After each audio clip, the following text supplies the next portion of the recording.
Moi encore, à moi encore. En instaurant le monopole, à la Libération, de façon à protéger la radio d'intérêt privé, l'État confisquait à son seul profit le droit à la parole, condamnant par la même occasion les candidats à l'expression radiophonique à être des hors-la-loi. C'est en 1976 que les premières radios pirates apparaissent sur les ondes françaises. Encouragées par l'exemple italien et par la maniabilité d'un matériel miniaturisé bon marché, ces radios sont essentiellement contestataires. Ce monopole a été confisqué au point de devenir la propriété personnelle du président de la République et la propriété politique de ceux qui nous gouvernent. Et nous voici repartis, toujours avec du rock. Les radios libres, c'est un mode de fonctionnement qui est très daté et qui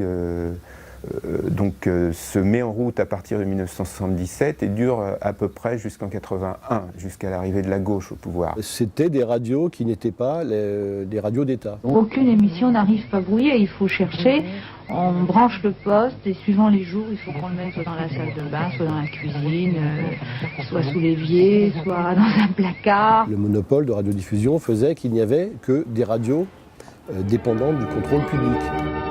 Sur France Inter, nous avons essayé de créer une chaîne d'un ton et d'un style très jeune. Il faut bien se rendre compte qu'au début des années 80, il y avait 3 radios sur la FM, 3 radios, point barre, qui n'avaient aucune émission pour les jeunes musicale à la télévision. Les radios vertes ont été créées pour 3 raisons principales. La première, c'est que nous avions l'impression que la diversité de la France ne se retrouvait pas dans seulement 3 stations de radio nationales et même parisiennes. Ensuite, parce que la liberté de l'information, c'est la démocratie, et l'accès de tous aux moyens d'information, donc le droit d'émettre, et puis parce que c'était une belle aventure.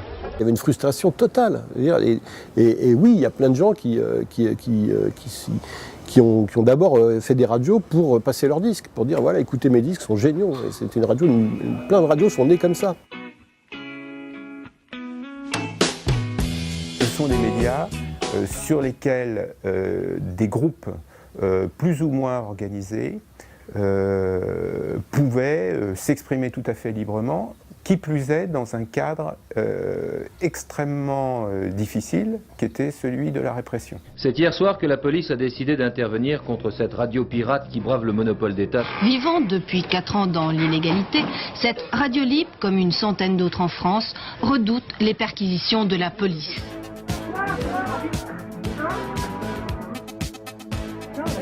C'était l'ensemble des radios libres qui, exprimant une multitude d'idées de représentation du monde et de type d'échange, pouvaient donner une certaine idée d'une liberté justement non contrainte, puisqu'il n'y avait pas de structure de régulation. Je suis en train de présenter au nom du gouvernement de la gauche un projet de loi qui vise à ouvrir une liberté qui jusqu'ici était interdite en faveur des petites stations de radio privées locales. Par contre, un certain nombre d'entreprises continuent de se recouvrir du vocable guillemets radio libre, alors qu'en réalité, il s'agit de toute autre chose.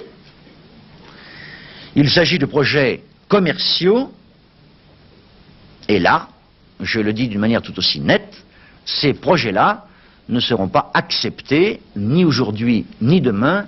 Les radios libres ont désormais existence légale, en tout cas celles qui observent la loi. Nous sommes d'accord pour ne pas faire de publicité, nous sommes d'accord pour que les collectivités locales, et en l'occurrence la mairie de Gennevilliers, n'interviennent dans le budget à concurrence de 25%, ce qui est donc le texte de la loi. Ceci dit, à partir de ce moment-là, il faut que l'État prenne ses responsabilités et nous permette de vivre. Absolument aucune publicité, à la limite, comme je disais tout à l'heure, la seule pub qu'on fasse ici, c'est de la publicité pour la liberté. Moi, ce que je souhaite, c'est qu'il y ait plus de gens possible qui participent à la radio et que la tomate, ça ressemble pas ni à RFM, ni à Tour Eiffel, ni aux autres radios. Je veux dire, c'est un mélange de masse, de personnes, de différents. Et voilà, c'est ce que je souhaite, moi. Ici, ce qu'on demande aux gens, c'est d'amener leur personnalité et qu'elle passe sur l'onde, leur personnalité. Qu'ils soient eux-mêmes. Une radio libre est avant tout locale, indépendante de tout pouvoir financier ou politique, et c'est surtout l'expression de la vie locale et de la population d'un quartier, d'une ville ou d'une minorité. Une révélation de taille, le président Mitterrand est favorable à l'introduction de la publicité sur les radios locales privées.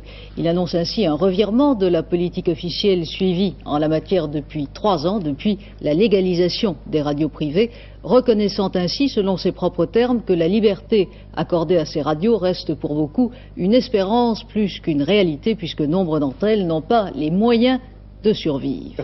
J'ai 12 783 planches à voile venant directement de Versailles Sport, et si vous voulez l'adresse, la voici. Versailles Sport, 30 avenue de Saint-Cloud, Versailles. Elle s'appelle radio locale privée, qu'elle soit associative ou qu'elle soit commerciale. Voilà. C'est leur nom, c'est leur intitulé. Et à partir du moment où on a choisi cette appellation, qu'on est rentré dans le cadre des autorisations de 5 ans qui leur permettent d'exercer, eh bien on a limité de toute façon le cadre de sa liberté. Et dès lors être un peu moins libre, parce que en plus il fallait se formater en termes musicaux, comme on a dit, on a vu arriver aussi des professionnels du formatage musical pour dire il faut que vous ayez telle ou telle couleur musicale pour vous différencier du voisin.